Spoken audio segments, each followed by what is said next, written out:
বাঙালির oxygen food and talk, তাই বাংলার ঘরে ঘরে মুখরোচক। ফোনে তোমায় পাওয়া যায় না, তুমি কোথায় কখন থাকো কি করো জানি দেখ, না। আমার ফোন আসলে খুব প্রেমিক মানুষ, ফোন মাঝে মধ্যেই হারিয়ে যায় নিজের জগতে। আচ্ছা, আর তুই ফোন করলে, তুমি একটা নতুন একজন হেভিওয়েট পার্সোনালিটি ফোন করলে ফোনের ওজন বেড়ে যায়, তুলতে পারি না ফোন। তুমি যদি কোনোদিন কাজ করতে করতে গান করো তোমার চাকরি চলে যেতে পারে। তুই তো দেবদার ভক্ত। শিরা শিরায় রক্ত, আমি দেবদার ভক্ত। সুবর্ণা মনে করে যে ওর জীবনের আলটিমেট সিরিয়াল, এন্টারটেইনমেন্ট, ভালো লাগা, ভালোবাসা, সিনেমা সবটাই হলো মানুষের ঝগড়া। ও যেটা করে থাকে আমার এবং আমার বসের মধ্যে ক্রিয়েট করে। এই জন্যই সিনিয়র আর আমি এখনো মানে জুনিয়র, বুদ্ধিতে, কাজে, সবকিছুতে। বুদ্ধিতে, হ্যাঁ, বুদ্ধিতে ফাঁকিবাজির নানা রাস্তা। সুবর্ণা একটা বই লিখছে, ফাঁকিবাজির 100 উপায়। হাই, আমি শ্রীতমা। আমি সুবর্ণা। আর আমরা দুজন যেটা করব সেটা হলো কিছুই না, ওরও মনে হয়েছে যে ওর অনেক প্রশ্ন আছে, আর সেই প্রশ্নগুলো অফিসে কেন শুধু আমাকে করবে অফ দ্য ক্যামেরা, আমার কতখানি জ্ঞান সেটাও জানতে ইচ্ছা হয়েছে। কারণ স্বাভাবিকভাবেই আপনি বুঝতেই পাচ্ছেন, ওর মনে হচ্ছে যে সিনিয়র হিসেবে বড্ড বেশি দিদিগিরি ফেলে, এটাকে থামানো দরকার। এবং এটা থামানোর জন্য কি করতে হবে, ক্যামেরার সামনে বসিয়ে জনগণকে দিয়ে অপমান করাবো। তার জন্য এই দারুণ একটা শো আয়োজন করেছে। সুবর্ণা, প্রথম বলছি যে এই যে বুদ্ধিগুলো, তুই তো দেবদার ভক্ত। শিরা শিরায় রক্ত, আমি দেবদার ভক্ত। ঠিক আছে, ঠিক আছে, তো তোর রক্তে কি কি আছে? পাগলু পাগলু পাগলু ছোট। একদম একদম। আর আমিও সেরকম মানে ক্যামেরার সামনে অপমানিত হবো বলে বসে পড়েছি। অফিসে আপাতত সিনিয়ররা কেউ জানে না যে এটা কি হবে, শেষ পর্যন্ত কি হবে মানে বলো। সারাদিন যা যা করো আমি জানি না, ফোনে তোমায় পাওয়া যায় না, তুমি কোথায় কখন থাকো কি করো জানি দেখ, না। আমার ফোন আসলে খুব প্রেমিক মানুষ, ফোন মাঝে মধ্যেই হারিয়ে যায় নিজের জগতে। আচ্ছা, আর তুই ফোন করলে, তুমি একটা নতুন একজন হেভিওয়েট পার্সোনালিটি ফোন করলে ফোনের ওজন বেড়ে যায়, তুলতে পারি না ফোন। অবশ্যই, thank you, that's my pleasure. কিন্তু তুমি এটা জানো যে তুমি যদি কোনোদিন কাজ করতে করতে গান করো তোমার চাকরি চলে যেতে পারে। শোভন চক্রবর্তী, এবার তাহলে তুমি বলো, আমার গান করতে ইচ্ছে করছে, আমি গান করতে পারবো না। এবং তাও একজন ট্রেন শিল্পী হয়ে সে কিন্তু রবীন্দ্রসঙ্গীতের রীতিমতো মানে সে প্রশিক্ষণ প্রাপ্ত এবং একজন মানুষ যে গান শেখাতো। কোভিড পিরিয়ডে সে যখন নানা কারণে এই জিনিসটা বন্ধ হয়, তারপরে তিনি সিকিউরিটি গার্ডের চাকরি পান এবং তারপরে হঠাৎ করে একটি কর্পোরেট কোম্পানি একজনকে নাকি জাস্ট ফায়ার করে দিল, কারণ সে গান গেয়েছিল যে গানটা ভাইরাল হয়ে গেছিল। মানে এটা আমার মানে আর কয়েকদিন আগেও এই গানটা ভাইরাল হওয়া নিয়ে, গানটা নিয়ে সবাই ভীষণ ভাবে উৎসাহিত ছিল যে একটা কাজ করতে করতে নিজের প্যাশনকে ফলো করছে, সেখানে সেই মানুষটা মানে কাজ থেকে বাদ চলে গেল। আর এমনও নয় উনি গানটাকে উনি আলাদাভাবে প্রফেশন হিসেবে দেখেছেন, সেটার জন্য নিজের কাজটা হ্যাম্পার হচ্ছে, এরকম কোনো অবস্থা নয়। উনি গানটা গেয়েছিলেন, সেই জন্য নাকি ওনার চাকরিটা চলে গেল। তো যদি সেই হিসেবে দেখা যায় সুবর্ণা, তাহলে এই ধর আমাদের যে কোনোদিন তো আমার চাকরি চলে যেতেই পারে। কারণটা তুমি আমার থেকে ভালো তুমি জানো। মানে ধরুন সুবর্ণা খুব ভালো রান্না করে, কিন্তু এখানে ও পিজিতে থাকে এবং নানা কারণে ও সেই রান্নাটার মধ্যে যে ভালোবাসাটা দিতে পারে সেটাও দিতে পারে না। তো এখানে এসে অনেক সময়তেই ও নিজের মতনই কিছু আইটেম টাইটেম নিয়ে এসে বা ইনগ্রিডিয়েন্টস নিয়ে এসে একদিন রান্না করলো এবং সেটা খেয়ে সবাই বাহ বাহ বললো, চাকরি চলে গেল। ভাবুন কি অদ্ভুত না, মানে চাকরি থাকার মানে আমি এটা তো বুঝতে পারলাম না যে আমি সিকিউরিটি গার্ডের চাকরি করি বা যে কোনো চাকরি করি, সেটার সঙ্গে আমার একটা শিল্পী সত্তার বিরোধটা ঠিক কোথায়? ওই ইনস্টিটিউশনের লোকগুলোকে আমি সিকিউরিটি দিই, অথচ আমার যদি একটু মনটা ভালো করতে ইচ্ছে করে সেখানেই তাদের প্রবলেম হয়ে যায়। আমি নিজে সিকিউরিটি গার্ড, কিন্তু আমি নিজে সব থেকে ইনসিকিউর জায়গায় থেকে গেলাম। একদমই তাই, আইরনি।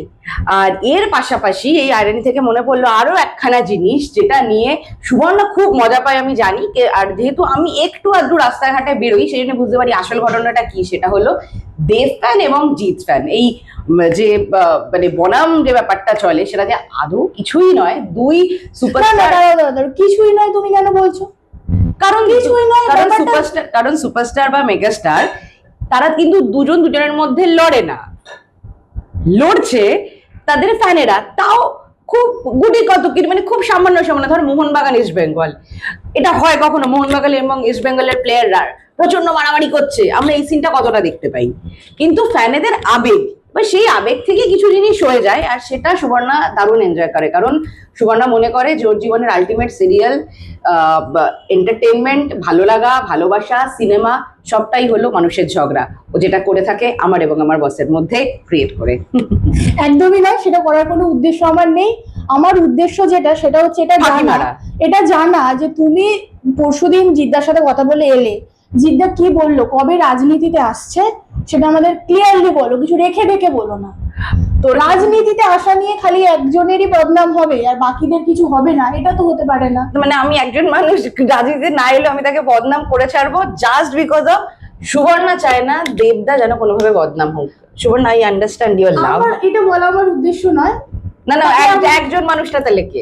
তো একজন প্রেমিক, মানুষ তো someone প্রেমিক হতে পারে, যদি সিস্টেমেটিক মনে করো- ইউনিভার্সিটিতে পড়ছিল। যদি মনে করো আমি খুব খুশি হব যে সে আমার প্রেমিক, কিন্তু বিষয়টা হচ্ছে তুমি দেবদা বললে বলে তোমাকে একটা জোক আমার জিজ্ঞেস করতে ইচ্ছে করলো, যদি আমি দেবদার ফ্যান হই তাহলে আমার সব থেকে প্রিয় গাছ কি হওয়া উচিত? এই যে একটা দারুণ বাজে জোক তুই ক্রিয়েট করলি, সেই জোকটার উত্তরটা কি আপনারা জানেন? জানেন না? আমি বলে দিচ্ছি, দেবদারু। এবার ওর জোক এবার আমি ওকে একটু ফেরত দিচ্ছি। ঠিক আছে, দেখা যাক আমি পারি কিনা বলতে। আচ্ছা বলতো, দেবদার ডোমেস্টিক হেল্পের নাম কি? জানি না, দেবদাস। এই জন্যই সিনিয়র আর আমি এখনো মানে জুনিয়র, বুদ্ধিতে কাজে সবকিছুতে। বুদ্ধিতে? হ্যাঁ, এবার বুদ্ধিতে ফাঁকিবাজির নানা রাস্তা। সুবর্ণ একটা বই লিখছে, ফাঁকিবাজির 100 উপায়। যদি বইটা আপনাদের পছন্দ হয় সুবর্ণ অবশ্যই সম্পাদিত। কিনবেন। রয়্যালটি সুবর্ণ কিন্তু আমার নামে। সম্পাদিত আর- মাধ্যমিক এবং উচ্চ মাধ্যমিকের আপনারা স্পেশালি নিতে পারেন, আর যদি আরেকটু বেশি টাকা খরচা করেন তাহলে ক্র্যাশ কোর্সও করতে পারেন, যেখানে অফিসে নানা ভাবে কি ভাবে ফাঁকি মারা যায়। যেমন ধরুন, আমার শরীরটা ভালো নেই, কমন, কিন্তু এইটাও কোনো একটা এক্সকিউজ হতে পারে। আপনি ভাবুন, আমার বাড়ির সামনের কুকুরটার কিছু একটা হয়েছে, কিছু একটা কি অসুবিধা, কোনো একটা অসুবিধা তো হয়েছে, সেটা আমাদের আর এই একই এক্সকিউজ যদি বস দেয়, মানে আমার ইমিডিয়েট বস, আমি ওর কোনো যদি দেয়, ইমিডিয়েট আফটারওয়ার্ডস কোনো তখন বস আর কিছু করার থাকে না। বসের ঠিক বসত্ব আছে। স্বীকার করে না এগুলো। সারাদিন আর কি কি করেছো বলো? তুমি এড়িয়ে যেতে চাইছো, আমি বুঝতে পারছি, কোথায় কোথায় ফাঁকি মেরে গেলে, কোথায় আড্ডা দিলে, আর কি কি খেলে, এগুলো তুমি বলো না কখনো। তো আর বলো, খাওয়াটাও আজকে- বলবো তোকে, হাওয়া খাচ্ছি, খা। আজকে আর একটু কি হাওয়া খেলে? খা। আর আর কি সিনে গসিপ তুমি দেবে আজকে?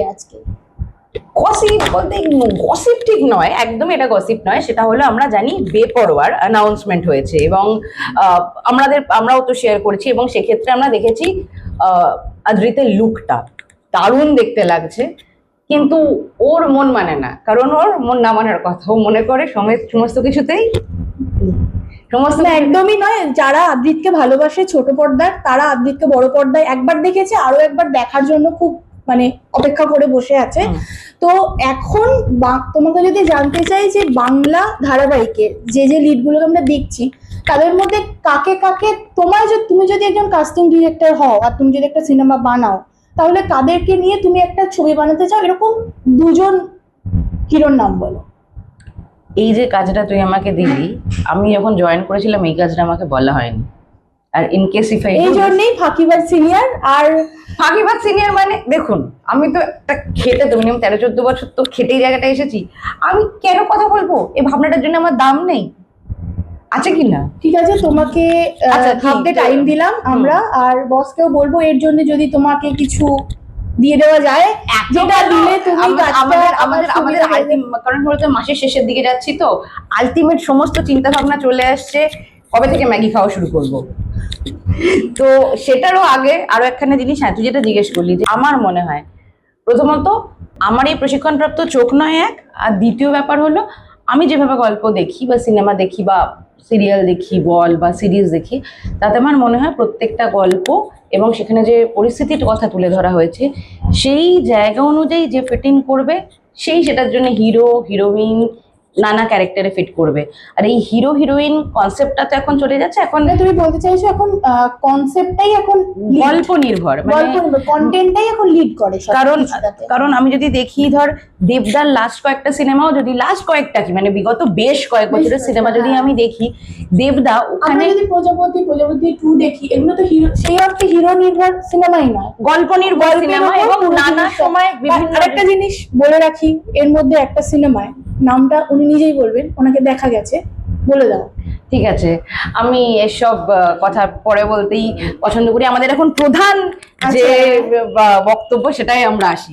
সেটা হলো গিয়ে, যদি আমি টনিকের কথা বলি বা যদি প্রজাপতির কথা বলি, প্রজাপতি 2 এর কথা বলি, সেখানে হ্যাঁ দেবদা মুখ মানে মূল মুখ হিসেবে হয়তো আছে, কিন্তু দেবদাও কিন্তু এমন একটা গল্প বেছে নিয়েছেন এবং নিঃসন্দেহে এখানে অভিজিৎ সেন, অতনু রায়চৌধুরীর কথা আর বলবো। বিশেষ করে দেবদার সাথে সাথে যারা তাকে সঙ্গ দিয়ে গেছেন, Yes, পরান্দা থেকে শুরু করে মিঠুন দা, মানে মানে কাছের মানুষের যদি দেখি এমন ভাবে দা বলছে, এমন ভাবে দা বলছে যেন ওদের কুলে পিঠে মানুষ হয়েছে। হ্যাঁ মানে ঠিক আছে, পরাণ দা না রে, দা পরাণ বল, পরাণ বন্দ্যোপাধ্যায় বল, দা পরাণ বন্দ্যোপাধ্যায় দা বল। পরাণ বন্দ্যোপাধ্যায়। হ্যাঁ, তো প্রত্যেকে এক একজন স্তম্ভের মতো পাশে দাঁড়িয়ে গেছে। তো এবং পুরোটা নিয়ে এবং মানে আমি যেমন যখন যদি আমি প্রধানের কথা বলি, প্রধানে দেবদা, পরাণ বন্দ্যোপাধ্যায় দারুণ, আমি সেটা নিয়ে কোনো কথা বলছি না। এবার আমার চোখে কোনটা বেশি মনে আছে, আমার কাছে অম্বরীশ ভট্টাচার্য বেশি মনে আছে।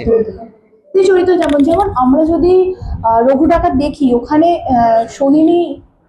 সোহিনীদির যে অভিনয়টা আমরা দেখেছি, মানে নায়িকা তো নো ডাউট ভালো, কিন্তু মনে হয়নি কোথাও যে সোহিনী Yes, কোথাও গিয়ে এটাই আমার মনে হচ্ছে যে ম্যাজিক, যে এখন মানে ওই কথাটাই ওর জন্য আমার মনে হয় হারিয়ে যায়, যে কাদেরকে হিরো হিসেবে ভালো মানাবে। আরে গল্প অনুযায়ী তো, চরিত্র অনুযায়ী তৈরি হবে। আমি হিরো ভেবে গল্প তৈরি করব না, গল্পটা অনুযায়ী একজনকে নেব, সেটা হয়তো ম্যাটার করবে। কিন্তু এই মুহূর্তে আমরা আর কি নিয়ে আলোচনা করতে চলেছি? আর কি আজকে এরপর তুমি কি কোথায় যাবে? এরপরে আমরা যেতে চলেছি জি5 এর, আজকে স্লেট লঞ্চ হচ্ছে সেখানে। এবার আমরা জানি এর মধ্যে জি5 দারুণ দারুণ কিছু গল্প উপহার দিয়েছে, সেটা তার কাটা হতে পারে, রিসেন্টলি নিব্বা নিব্বি, যেখানে আমরা মানে গতকালই গেছিলাম তার ট্রেলার প্রেস কনফারেন্সে। আর আজকে তাদের সারা বছরের কি কি আসতে চলেছে, মানে আগামী ইয়েতে কি কি আসতে চলেছে সেগুলো আমরা জানবো, এবং তার দারুণ কিছু ছবি আপনাদের তুলে ধরবো, দারুণ কিছু ভিডিও আপনাদের দেখাবো। আর তার সঙ্গে সঙ্গে আমরা তার সঙ্গে সঙ্গে যেটা করবে, রোজ সন্ধ্যেবেলা এসে আমায় বলবে যে তুমি কি কি করলে, কারণ ক্যামেরার সামনেই সবাই দেখুক, ক্যামেরার পিছনের থেকে। তাই আজকের মতো টাটা। তারা